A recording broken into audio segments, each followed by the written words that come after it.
এলাম বিরতির পর। আপনারা দেখছেন চেতনা টিভি রাইস অনলাইন ক্লাসে, সোশিওলজির ক্লাসে এই মুহূর্তে আমরা রয়েছি। আমি সরাসরি আবারও ম্যামের ক্লাসে চলে যেতে চাইবো। Ma'am please. একদম।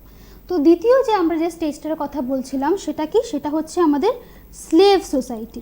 ঠিক আছে, স্লেভ সোসাইটিতে কি হয়েছে, একদম প্রথমে ফার্স্ট পয়েন্টে আমরা কি দেখছিলাম, প্রিমিটিভ সোসাইটিতে কোনো রকম প্রাইভেট ওনারশিপ নেই, কোনো রকম প্রাইভেট প্রপার্টি নেই।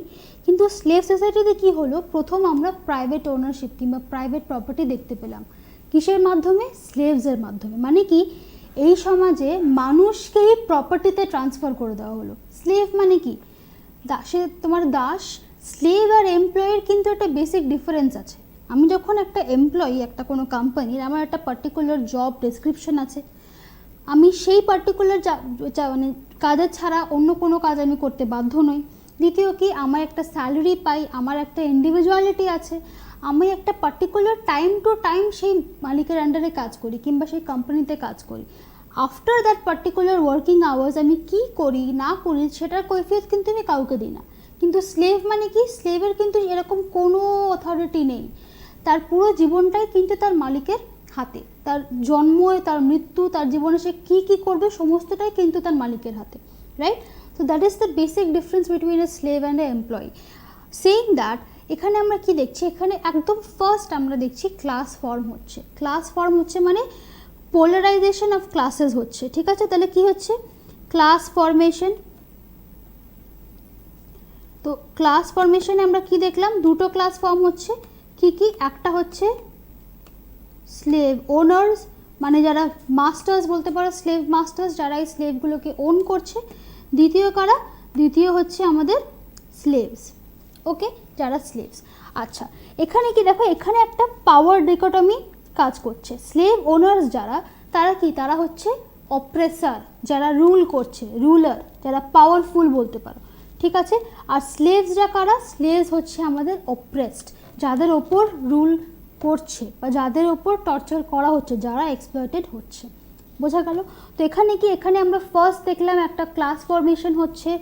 প্রাইভেট প্রপার্টি, স্লেভসরাই কিন্তু প্রপার্টিতে বদলে যাচ্ছে, মানে man himself being reduce to property, right?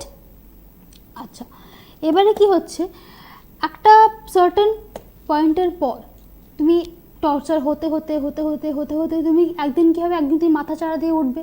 তখনই কী হবে, তখনই রেভলিউশন হবে।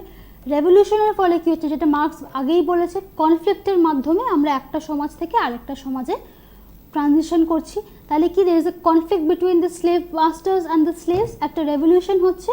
এবং তখন আমরা স্লেভ সোসাইটি থেকে আসছি আমাদের থার্ড সোসাইটি, যেটাকে আমরা কি বলছি, ফিউডাল সোসাইটি। ঠিক আছে, ফিউডাল সোসাইটি। ফিউডাল সোসাইটিতে কি হচ্ছে, ল্যান্ড হচ্ছে আমাদের একটা ইম্পর্ট্যান্ট ফ্যাক্টর। ল্যান্ডের মাধ্যমে কি হচ্ছে, ল্যান্ডের উপরেই বেস করে সমস্ত রকমের ইকোনমিক্যাল অ্যাক্টিভিটি হচ্ছে। ঠিক আছে, মানে কি, এখানেও ক্লাস ফরমেশন আছে। এখানে ক্লাস ফরমেশন কাদের মধ্যে হচ্ছে, এখানে ক্লাস হচ্ছে আমাদের একটা হলো আমাদের ধরে নাও ল্যান্ড লর্ডস কিংবা ল্যান্ড ওনার্স, আর উল্টো হচ্ছে আমাদের সার্ভস কিংবা পাতি কথায় বলতে গেলে পেজেন্টস। ঠিক আছে, মানে আমাদের যদি সিম্পল আমরা আমাদের বাংলায় দেখি, যেটাকে আমরা জমিনদারি সিস্টেম বলতাম, এটা অনেকটা ঠিক একই রকমের। মানে কি, ল্যান্ডলর্ড কিংবা ল্যান্ড ওনার্স কি, যারা জমিগুলোর, যে ল্যান্ডগুলোর যেখানে এগ্রিকালচার হচ্ছে, এটা একটা এগ্রিকালচার সোসাইটি, যেখানে চাষবাস হচ্ছে, তারা তার মালিক। ঠিক আছে, আর পেজেন্টস কারা? যারা ল্যান্ডলেস লেবারার্স, এদের নিজস্ব কোনো জমি নেই, এরা এই ল্যান্ড ওনার্স বা ল্যান্ডলর্ডস যারা, তাদের জমিতে গিয়ে কাজ করছে। তার ফলে এরা কি ছোটো একটা মাইনে পাচ্ছে বা ওয়েজ যেটাকে বলছে, এখানে একটা ওয়েজ কনসেপ্ট তৈরি হলো, একটা ছোটো মতো টাকা পাচ্ছে in exchange of the labour.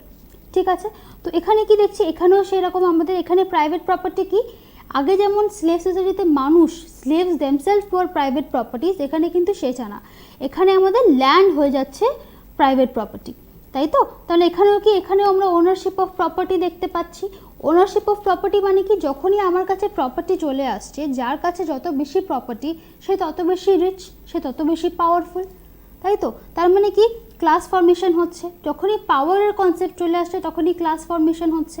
তো ক্লাস ফরমেশন হওয়ার ফলে কি হচ্ছে, যারা ল্যান্ড লস তারা কি হয়ে যাচ্ছে, তারা হয়ে যাচ্ছে অপ্রেসার কিংবা রুলার, যাদের কাছে পাওয়ার আছে, পাওয়ারফুল যারা, আর যারা সার্ভস কিংবা পেশেন্টস তারা কি হয়ে যাচ্ছে, তারা আমাদের হয়ে যাচ্ছে অপ্রেসড, যাদের উপর অপারেশনটা করা হচ্ছে, যাদের উপর টর্চারটা করা হচ্ছে।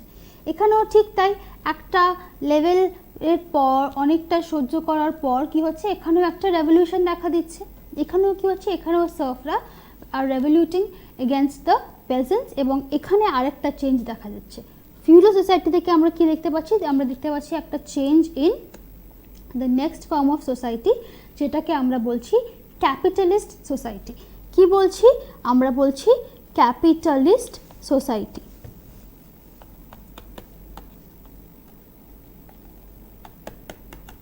আচ্ছা, ক্যাপিটালিস্ট সোসাইটি হচ্ছে মার্কসের মেইন কনসার্ন।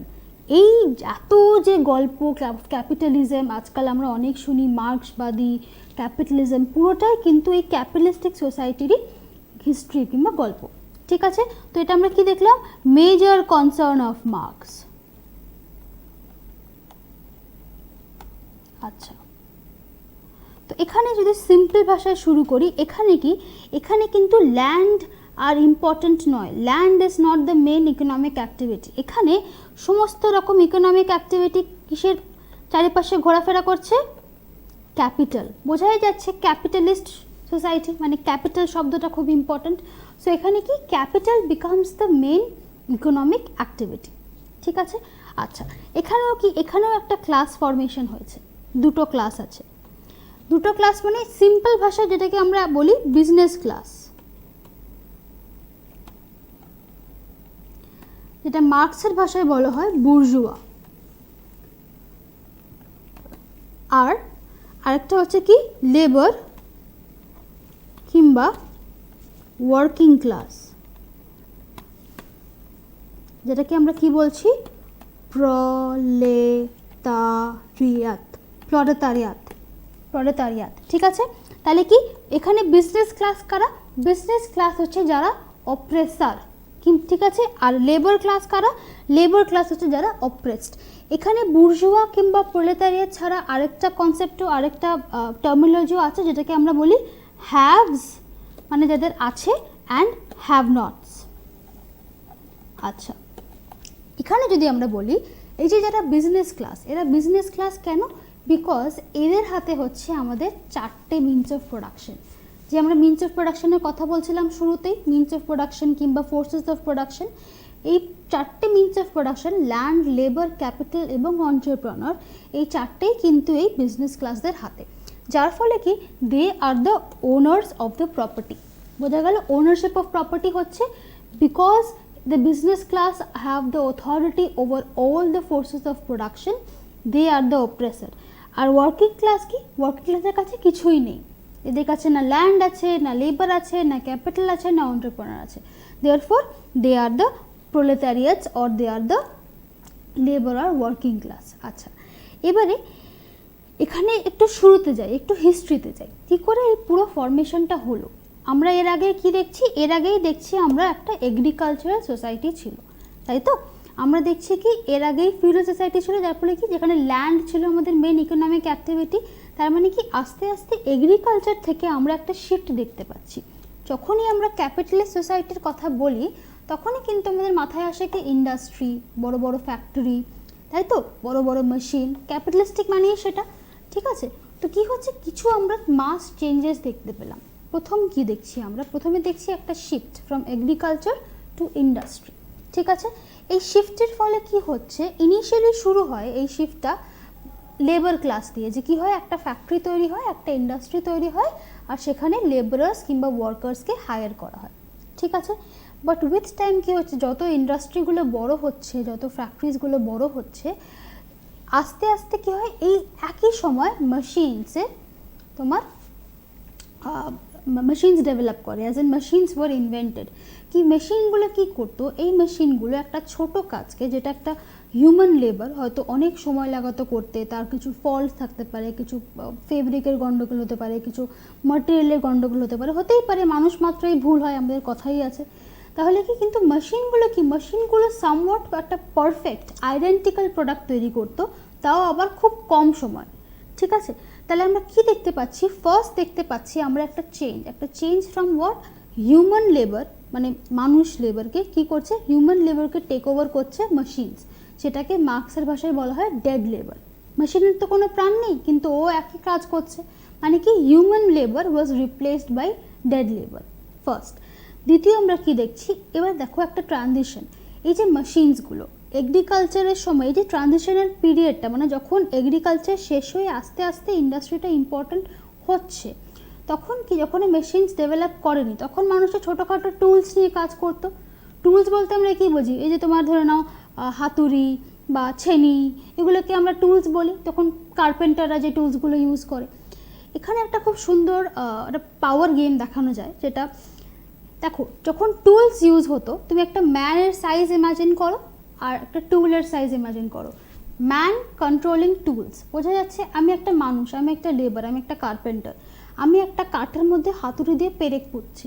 তো হাতুড়িটা আমার থেকে অনেক সাইজে ছোট, আমি হাতুড়িটাকে নিজের মতো করে ইউজ করতে পারি, তাই না? যেদিকে ইচ্ছা আমি প্রেশার দিয়ে পুশ করতে পারি। But on the other hand, যখন আস্তে আস্তে এই টুলসগুলোকে কী করছে, এই টুলসগুলোকে যত ইন্ডাস্ট্রি বাড়ছে, টুলসগুলোকে কিন্তু মেশিনস রিপ্লেস করে দিচ্ছে।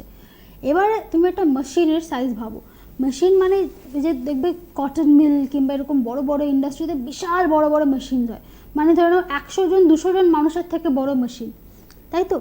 এবারে এই মেশিনগুলোকে কি ম্যান কন্ট্রোল করতে পারে? কখনো কন্ট্রোল করতে পারে না। কি হচ্ছে, যত মেশিন বড় হচ্ছে মানুষের হাত থেকে কন্ট্রোলটা চলে যাচ্ছে। ম্যান কিংবা লেবার যে is losing the control and this control is being given to the machines. এবারে দেখো মেশিনের তো নিজস্ব কোনো লাইফ নেই, নিজস্ব কোনো প্রাণ নেই, তাই মেশিন কী করে কন্ট্রোল করবে? মেশিনের যে টাইম স্লটটা সেটা কে ডিটারমাইন করছে? যে বিজনেস ক্লাস সে ডিটারমাইন করছে, তাই তো? ফর এক্সাম্পল, একটা খুব সুন্দর মুভি আছে, তোমরা যদি কখনো সময় পাও একটু দেখো, চার্লি চ্যাপলিনের একটা মুভিটার নাম হলো মডার্ন টাইমস। ওখানে একটা খুব সুন্দর পিকচারাইজেশন দেখায় যে একটা মেশিন সেখানে কিছু স্ক্রুজ টাইট করছে চার্লি চ্যাপলিন। নেক্সট সিনে দেখায় যে একটা মশা, একটা পোকা মতো ওর নাকের সামনে দিয়ে ঘোরাফেরা করছে, আর সেটাতে ও একটু ডিস্ট্র্যাক্ট হয়ে গিয়ে 3-4 সেকেন্ডের জন্য ডিস্ট্র্যাক্ট হয়ে যায়, যার ফলে কি হয়, মেশিনের যে স্পিডে স্ক্রুগুলো আসছিল 3-4টে স্ক্রু মিস হয়ে যায়। বোঝা গেল? মানে কি, ওকে আবার দৌড়ে পিছিয়ে গিয়ে স্ক্রুগুলোকে টাইট করতে হয়। যেটা আমরা বলতে চাইছি যে মেশিন একটা নিজস্ব টাইম স্লটে কাজ করে। এভরি সেকেন্ড ধরো নতুন একটা স্ক্রু আসছে, তো আমি যদি 5 সেকেন্ডের জন্য ডিস্ট্র্যাক্ট হয়ে যাই, তার মানে কি আমার 5টা স্ক্রু বেরিয়ে গেল, আমি 5টা স্ক্রু পিছিয়ে গেলাম। মানে কি, man is working in accordance to the machine. Machine কিন্তু আমার অনুযায়ী চলছে না, আমি মেশিনের অনুযায়ী চলছি। মেশিনটাকে ডিটারমাইন করছে যে বিজনেস ক্লাস সে, তাই তো? এই সময়ে কি হয়, আরেকটা জিনিস ডেভেলপ হয়, সেটা হচ্ছে ওয়াচ। এই যে আমরা ওয়াচ মানে পকেট ওয়াচ শুরু হয়, মানে টাইমটাকে ক্যালকুলেট করানো শুরু হয়। এই যে 1 ঘন্টা কিংবা 2 ঘন্টা কিংবা 2 ঘন্টা 15 মিনিটে যে স্লটসগুলো থাকতো, সেগুলো এই সময়তেই কি হয়, ডেভেলপ হয়। আচ্ছা, তো কি হয়, আমরা দেখলাম যে মেশিন চলে এলো, মেশিন কিন্তু হিউম্যান লেবারকে কমপ্লিটলি রিপ্লেস করে দিল, রাইট? এবারে আমরা কি দেখছি, এবারে আমরা দেখছি যে মেশিনগুলো আসার ফলে কি হচ্ছে, মাস প্রোডাকশন শুরু হয়ে গেল। মাস প্রোডাকশন মানে একই জিনিস বহু মাত্রায় প্রোডাকশন হওয়া শুরু হয়ে গেল। সিম্পল ভাষায় যদি আমরা বোঝাতে যাই, আজকাল যখন আমরা শপিং করতে যাই, আমরা কি করি, আমরা কোনো শপিং মলে চলে যাই, প্যান্টালুন্স কিংবা ওয়েস্ট সাইড কিংবা বিগ বাজার গিয়ে নিজেদের সাইজ মতো 4-5টা আমাদের সাইজ আছে, XL, L, XXL, S, medium. এবারে এই কটা সাইজের মধ্যেই আমাদের জামাকে চুজ করতে হয়। এটা হচ্ছে কি মাস প্রোডাকশন। অনেক সময় দেখবে পুজোতে তুমি যে জামাটা পরে বেরিয়েছো, উল্টো দিকে তোমার উল্টো দিকের নেবারও একই জামা পরে বেরিয়েছে। কেন? বিকজ ওই কুর্তিটা মাসলি প্রডিউস হয়েছে, অনেক প্রডিউশনের, প্রত্যেকটা বিগ বাজারের শোরুমে তোমার ওই পার্টিকুলার কুর্তিটা আছে। কিন্তু আগেকার দিনে যখন আমরা জামা কাপড় তৈরি করতাম, তখন আমরা কি করতাম, আমরা মার্কেট থেকে ছিট কিনতাম, ছিটটা আমরা টেইলারের কাছে গিয়ে নিজের মতো করে ডিজাইন করে আমরা তৈরি করতাম, তাই তো? এটাই হচ্ছে difference between mass production and single production.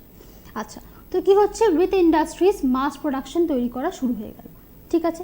Mass production হওয়ার ফলে কি হলো, আস্তে আস্তে তোমার লেবারের যে ক্রিয়েটিভিটিটা, আজকে আমি যদি দর্জি, আমি যদি একটা কুর্তি বানাই, আমি দেখবো যে হ্যাঁ ঠিক আছে, এই পার্টিকুলার মানুষটার ফিগারটা এরকম, ফিজিকটা এরকম, একে যেটা মানাবে, কাকে হাই কলার মানাবে, কাকে গোল গলা মানাবে, কাকে চৌকো গলা মানাবে, সেটা আমি আমার ক্রিয়েটিভিটি দিয়ে বিচার বিবেচনা করে আমি কুর্তিটা তৈরি করব।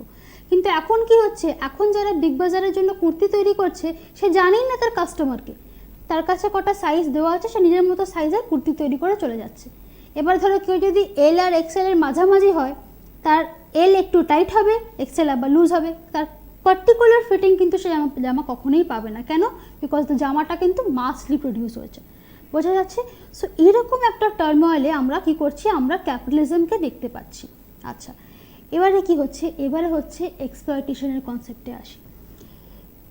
যে বিজনেস ক্লাস, ঠিক আছে, বিজনেস ক্লাসের মেন ইনসেন্টিভ কি, আমি যে টাকাটা ইনভেস্ট করছি তার ফুল রিটার্ন যাতে আমি পাই। বোঝা গেল? মানে যে ওয়েলথটা আমি ইনভেস্ট করলাম তার কমপ্লিট রিটার্ন আমি এক্সপেক্ট করছি। বিজনেস ক্লাস মানেই কি? প্রফিট। বিজনেস মানেই প্রফিট, বিজনেস মানেই প্রফিটটাকে আবার ইনভেস্ট করে বিজনেসটাকে আরও বড় করা। একটা ছোট ফ্যাক্টরি, একটা বড় ইন্ডাস্ট্রি কী করে তৈরি হয়? কারণ যে প্রফিটটা আসে সেটা বিজনেসম্যান কখনো কনজিউম করে না, সেটাকেও আবার রিইনভেস্ট করে। রিইনভেস্ট করে ফলে কী হয়, তার বিজনেসের ইনভেস্টমেন্ট আরও বেড়ে যায়। আজকে ধরো আমি 100 টাকা ইনভেস্ট করে আমি 200 টাকা প্রফিট করলাম, আমি কি করব, আমার 100 টাকা ইনভেস্টমেন্ট তো আছেই, আরও যে আমি এক্সট্রা 100 টাকাটা কামালাম সেটা আমি আবার রিইনভেস্ট করব, and therefore I get 400 profit. Now I have 300 extra from my investment, I invest the entire 400, I get 800 profit. এভাবেই কী হচ্ছে, আমাদের প্রফিট ম্যাক্সিমাইজেশন হচ্ছে। বিজনেসম্যানের যে মেইন আইডিয়া সেটা হচ্ছে profit maximisation. Profit maximisation is also a very important term used in Marxist ideology. ঠিক আছে? আচ্ছা, এই যে তোমার প্রফিট ম্যাক্সিমাইজেশন হচ্ছে, এটা কোথাও না কোথাও একটা সারপ্লাস ভ্যালু তৈরি করছে। সারপ্লাস ভ্যালু কি? যে ওয়েলথটা আমরা আর্ন করছি এবং যেই ওয়েজটা আমি লেবারকে দিচ্ছি তার যে ডিফারেন্সটাকে, সেটাকে আমরা বলছি surplus value, the extra value earn. এবারে কি হচ্ছে, অ্যাকর্ডিং টু মার্কস এই সারপ্লাস ভ্যালুর মধ্যে কিন্তু ইকুয়াল অধিকার আমার লেবারেরও আছে, যেই হকটা তাদেরকে দেওয়া হচ্ছে না।